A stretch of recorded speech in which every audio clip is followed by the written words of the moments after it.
Al-qatlu, al-qatlu, al-qatlu. 3 kali Nabi ulang.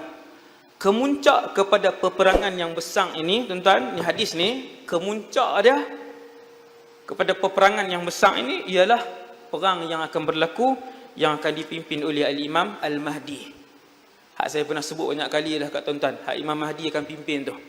Iaitu satu peperangan besar yang tidak pernah berlaku sebesar itu dalam sejarah anak Adam, dalam sejarah bangsa manusia. Paling besar. Yang itulah paling banyak akan berlaku pembunuhan dan kematian. Sebab tu Nabi ulang 3 kali itu. Kemudian kita tengok hadis 25. Bismillahirrahmanirrahim. An Anas bin Malik. Dia tak boleh an Anasin, tak boleh, dia kena Anasibni. Dia tak boleh kasratain tu, tak boleh, dia salah. Sebab dia akan bertemu 2 sukun.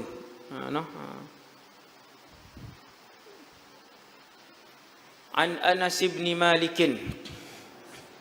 radhiyallahu anhu qala qala Rasulullah sallallahu alaihi wasallam la taqumu as-sa'ah hatta yataqaraba az-zaman wa takunu as-sanatu kasyahri wasyahru kaljumu'ati wa takunul jumu'atu kal yaumi wa yakunul yaumu kas saati wa takunus saatu kad darmati bin nar. Rawahu Tirmizi. Hadis ni sangat masyhur. Saya yakin satu surau ni semua pernah dengar hadis ni, iaitu masa menjadi pendek. Cuma tengok Nabi hurai ni lebih memahamkan kita. Kita tengok artinya. Daripada Sayyiduna Anas ibn Malik radhiyallahu anhu berkata, Rasulullah sallallahu alaihi wasallam bersabda. Tuan-tuan tengok masa jadi pendek. Nabi cerita lama dah. Tidak akan terjadi kiamat sehingga masa terasa pendek. Subhanallah. Maka setahun dirasakan seperti sebulan. Sebiji-sebiji ni Nabi sebut tuan-tuan renung. Bagi dalam tengok hadisnya Al-Quran ni dia kena renung. Tuan-tuan baca, tuan-tuan guna akal, renung, tuan-tuan dapat feel hadis itu. Nabi kata setahun rasa seperti sebulan. Nabi kata sebulan dirasakan seminggu. Nabi kata seminggu dirasakan seperti sehari. Nabi kata sehari kamu akan rasa seperti 1 jam. Dan 1 jam kamu akan rasa seperti 1 kilatan api. 1 kilatan api ni sesaat. Api macam ni. Dia padam. Macam kilat tu. Itu darmati binar. Api yang kita pasang naik, lepas tu padam. 1 saat lah, tenang. Kata para ulama, masa, tuan-tuan tengok huraian dia. 1, yang ni tanda kiamat. Laku tak zaman Rasulullah? Tak ada. Sampai zaman sahabat, tabi'in, tak ada. Bahkan sampai zaman hari ni tuan-tuan, ni 2019 ni. Tuan-tuan, 30 tahun yang lalu, tuan-tuan balik tanya mak ayah tengok. 30 tahun yang lalu, awak berasa masa pendek kah? Belum lagi. 40 tahun yang lalu, 50 tahun yang lalu, berasa tak masa pendek macam hari ni, macam malam ni, tahun ni? Tak ada. Okey lagi. Masih lagi okey. Ayam angkut di sungai, baju basuh di sungai. Hak nak minum angkut di sungai, pi basuh pula di rumah orang, masak guna kayu api. Ayam ambil masa lama. Kayu api bukan 15 minit. Tapi masa panjang. Banyak kerja boleh buat. Dekatnya kita ni. Dekatnya kita ni. Bila Nabi kata, kamu akan tengok masa begitu pendek. Berasa taklah ni? Berasa. Ni 2019. Bulan berapa dah? Bulan 3 dah. Rejab dah maklum. Rejab dah. La ilaha illallah. Syaban, Ramadan. Mai sekali lagi tinggal berapa hari dah Ramadan. Ni saya mai sekali lagi tinggal berapa hari Ramadan. Laju tuan-tuan, laju masa. Laju. Setahun betul-betul macam Nabi sebut. Wa takuna sanatu kasyahri. Kalian akan merasa ketika tu. Bila hampir sangat dengan kiamat, waktu tu kalian akan tengok setahun jadi macam sebulan saja. Ni, hari ni. Sat-sat ya, hilang. Entah dah. Kata para ulama, jam sama, 24. Lepas tu apa yang hilang? Keberkatan yang hilang. Berkat Allah Ta'ala tarik. Tuan-tuan, orang-orang soleh masih merasakan keberkatan masa. Boleh buat macam-macam. Terutamanya, mereka yang memulakan gerak kerja di awal pagi. Tuan-tuan, orang-orang soleh di akhir zaman masih tetap merasakan keberkatan masa. Sama. Terutamanya mereka yang memulakan gerak kerja di awal pagi. Innallaha, sesungguhnya Allah, baraka li ummati, memberkatkan umat aku, menurunkan keberkatan kepada umat aku yang memulakan kerja fi bukuriha, di awal pagi. Tuan-tuan try tengok. Try tengok, start sebelum subuh keluar rumah. Lepas tu start buat kerja. Tu dia jenuh ustaz, dia ni hidup zaman mana ni? Tak zaman mana berlambak orang mungkin sebelum subuh.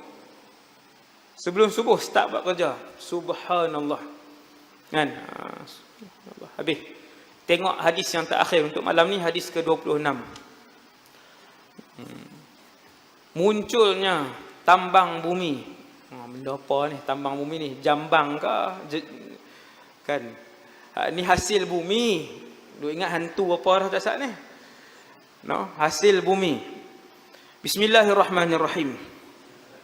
An Ibni Umar radhiyallahu anhuma qala utiya an-nabiy sallallahu alaihi wasallam biqit'atin min dhahab wa kanat awwala sadaqatin ja'at bihi Banu Sulaim min ma'dinin lahum faqalu ya Rasulullah hadhihi min ma'dinin lana faqal Rasulullah sallallahu alaihi wasallam takunu ma'adinu wa yakunu fiha shiraru khalqillah. Daripada Ibnu Umar radhiyallahu anhuma, ia berkata, hadis ni last malam ni. Saya berhentilah. Hadis ni last. Daripada Ibnu Umar radhiyallahu anhuma, dia berkata, ini Ibnu Umar. Ni ayat dia, ni bukan hadis lagi, hadis Nabi lagi, ni ayat dia. Apa dia kata? Ibnu Umar kata apa? Dia kata pada satu ketika zaman Nabi lah ni. Nabi masih hidup. Dibawa ke hadapan Rasulullah sallallahu alaihi wasallam sepotong emas. Tuan-tuan boleh bayang lah ni, tuan-tuan boleh bayang sekarang ini. Maksudnya di zaman Rasulullah lagi emas ada rantai, cincin, gelang, subang, ada emas. Bukannya semua zaman ni baru wujud emas yang berbentuk perhiasan. Daripada zaman Nabi ada qiladah, ada khatam, macam-macam lah, kan? Ada satu hari orang buat mai sepotong emas ni, sepotong emas. Apa dia? Zakat.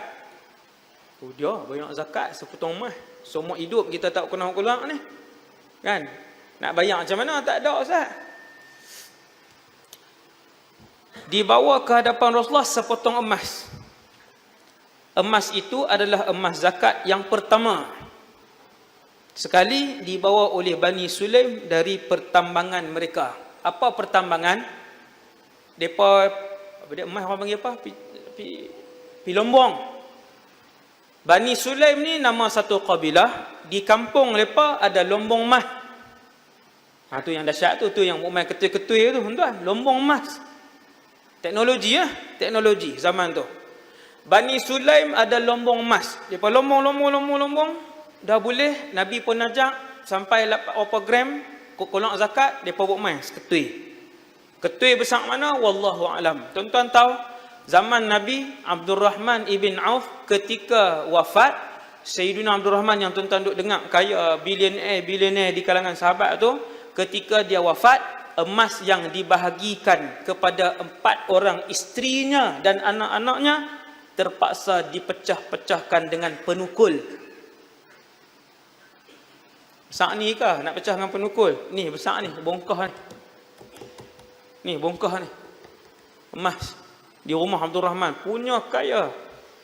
Sangat kaya. Emas rumah dia berketui-ketui. Kena guna penukul. Kemudian Bani Sulaim buat mai ke Nabi. Sahabat berkata, "Ya Rasulullah, emas ini adalah hasil dari tambang kita." Tambang ni hasil daripada, dipanggil apa? Hasil bumi ni. Apa dia bahasa yang lebih tepat?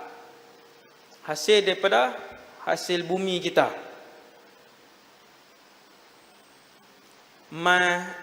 Zaman hari ni, biji timah, biji besi, gas, kan, gas asli tu, yang itulah, kan, petrol. Yang ni hadis ni emas.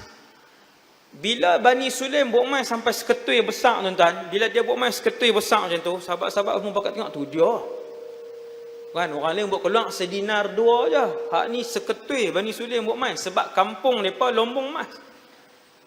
Maka Nabi pun respon, Nabi kata, nanti, ni tanda kiamat lah. Kamu akan mendapati banyak tambang-tambang. Tambang-tambang ni hasil galian.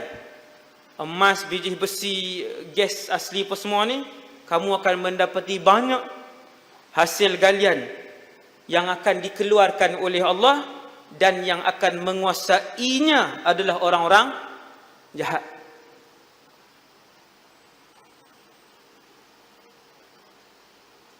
Nak cerita tak? Nak hurai buat contoh tak? Sikit je saya buat contoh. Sikit je. Gas asli di Indonesia dan petrol di Indonesia, tuan-tuan agak banyak mana? Indon, bukan Malaysia, Indonesia. Tuan-tuan, Indon ada satu syarikat cari gali petrol dan gas asli yang lebih tua daripada Petronas, nama dia Pertamin. Dan dulu Petronas menghantar delegasi dia untuk pergi belajar dengan Pertamin ni. Macam mana cara untuk teknologi sana. Sebelum Petronas jadi maju ni, belajar di sana. Dan jumlah gas asli di Indonesia mencecah bilion tong. Bilion. Yang seandainya kekayaan gas asli saja, tak termasuk petroleum, dibahagikan kepada rakyat Indonesia, ke semua rakyat Indonesia menjadi kaya. Kaya ke miskin hari ini? Miskin. Sangat susah Indonesia.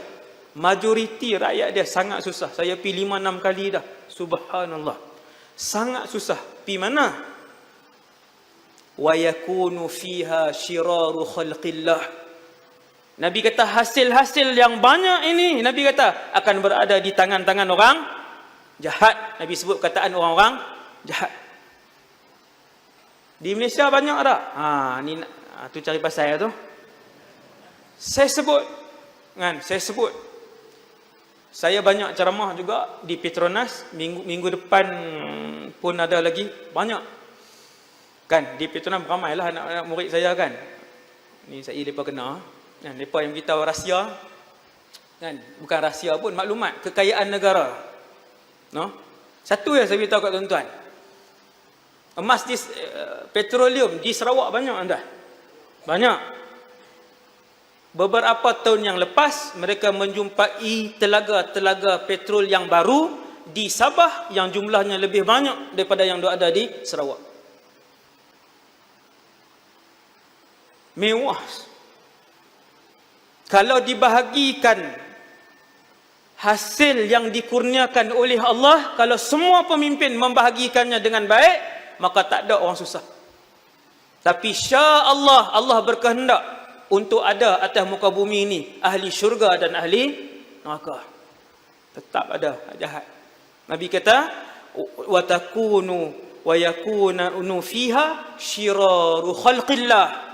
Hasil-hasil yang banyak ini akan dipegang oleh orang-orang jahat. Emas di Afrika, tuan-tuan, emas, pengeluar emas utama dunia, emas di Afrika banyak. Yang sekiranya kekayaan dan keuntungan emas ini dibahagikan kepada rakyat di Afrika, sebahagian negara buat keluar emas, Afrika pun banyak kan, Zimbabwe lah apa, banyak kan. Kalau dibahagikan, saya tidak ada orang miskin dalam negara tu. Begitulah setiap negara yang tuan-tuan tengok sampai hari ini, no? Arab ke mana ke, seandainya dibahagikan dengan sama rata kepada seluruh rakyat, maka tak ada lagi orang susah. Tetapi benarlah yang disebutkan oleh Nabi, kekayaan-kekayaan ini yang menguasainya, yang mentadbirnya adalah orang-orang yang jahat. Wallahu subhanahu wa ta'ala alam, walhamdulillahi rabbil alamin. Takat tu dulu insyaAllah untuk malam ni. Moga-moga hadis-hadis yang kita baca pada malam ni boleh menjadi iktibar dan panduan kepada kita semua untuk mendekatkan diri kita dan ahli keluarga kita kepada kebenaran dan kepada Allah Subhanahu wa taala. Qulu qali hadza astaghfirullahal azim li wa lakum. Assalamualaikum warahmatullahi wabarakatuh.